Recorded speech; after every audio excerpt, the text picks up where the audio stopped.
খেলা খেলা খেলা এক বিশাল বড় ক্রিকেট খেলার আয়োজন করা হয়েছে। যে খেলায় অংশগ্রহণ করবেন মান্না ভাইয়ের রিকশাওয়ালার দল এবং নিপুণ আপার জাতীয় দলের প্লেয়াররা। আমিও খেলাবো। না না, আপনি তো খেলতে পারবেন না, দল তো ঘোষণা হয়ে গেছে। ও শিট। আজ ক্রিকেট খেলা হবে বাংলাদেশের জাতীয় দল এবং রিকশাওয়ালার দল। খেলা শুরু করার আগে আমাদের একটু পূর্বে যেতে হবে, কারণ খেলাটা কি জন্য সেটা জানার জন্য। বুঝতে পেরেছেন তো? চলেন খেলাটা শুরু করার আগে আমরা পূর্বের ঘটনাটা জেনে আসি, যে কারণে এই খেলাটা হতে যাচ্ছে। এই ঐতিহ্যবাহী খেলা বাংলাদেশের জাতীয় দল বনাম রিকশাওয়ালার দল। ঠিক আছে।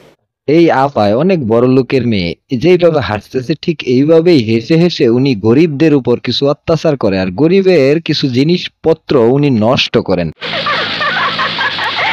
উনি ওনার বান্ধবীদের নিয়ে এইরকম উশৃঙ্খল হাসি হাসেন আর ড্রাইভারকে দিয়ে এইসব জিনিসপত্র এভাবে ভেঙে ফেলেন। তা দেখে মান্না ভাইয়ের রিকশাওয়ালা বন্ধুরা মান্না ভাইকে বিচার দেয়, আর মান্না ভাই তখন সবার কথা শোনার পর উনি রেগে মেগে ওনার রিকশা বাহিনী নিয়ে হামলা করে চৌধুরী বাড়িতে। সেটা দেখে চৌধুরীর রানী ভয়ে সব দাবি দেওয়া মেনে নেয়, কিন্তু নিপুণ আপু এটা দেখার জন্য রানী ভাইকে পাঠিয়ে দিয়ে রিকশাওয়ালাদের সব রিকশা উঠিয়ে নিয়ে আসে। রিকশা উঠে আনার পর এই অদ্ভুত হাসি হাসা আপুর বিরুদ্ধে রুখে দাঁড়ানোর জন্য মান্না ভাই আবার চলে আসে। কথা কাটাকাটির সময় মান্না ভাই একটু রং কথা বলে ফেলে। উনি চৌধুরী রানীরে একটা রং কথা বলে ফেলে। আপনারা যা যা করতে পারবেন আমরা তা করতে পারবো। ক্রিকেট খেলতে পারবে?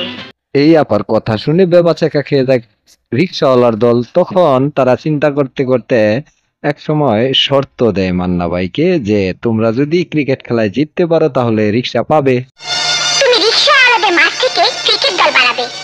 দুদিন পর বিদ্যুৎ তোমাদের সাথে আমার টিমের ক্রিকেট খেলা হবে।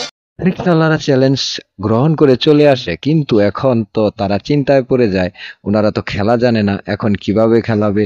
তো এই সময় আলমগীর সাহেব এসে তাদেরকে বলেন খেলা উনি তাদেরকে শিখিয়ে দেবেন। 2 দিনের মধ্যে খেলা শিখুম কেমনে? আমি তোদের খেলা শিখিয়ে দেব। বাবা চলে আসে সেই কাঙ্ক্ষিত ঐতিহাসিক দিন, খেলার দিন। তো চলেন খেলা শুরু করে দেই। আর শুরু করার আগে প্লেয়ারদের সাথে আপনাদের পরিচয় করানো হবে। এখন আপনাদের সাথে আমার দলের পরিচয় করে দিচ্ছি। এরা সবাই জাতীয় দলের প্লেয়ার। কান্তা আপা ব্যাটসম্যান, লিটন্যা ব্যাটসম্যান, আলাইল্লা ব্যাটসম্যান, করিম ব্যাটসম্যান, পাকিস্তান। এখন আমি আপনাদের পরিচয় করে দিচ্ছি আমার দলের সাথে। বিজয় বিড়ি খায়, করিম না খেয়ে থাকে, জপন ন্যাংরা হাঁটতে পারে না, করিম না ছাগল চোর, আলাল 4 দিন ধরে ভাত খায় না। খেলা শুরু হয়ে গেছে, টান টান উত্তেজনায় খেলা। বলার বল করলো এবং ব্যাটসম্যান রেডি, আবারও রেডি। একই 4 হোক আর বা 6 হোক, এই মহিলা এমন করে কেন?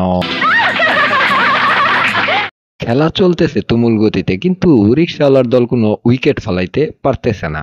তাই দলের দুঃসময়ে অধিনায়ক নিজেই বল করতে আসলেন।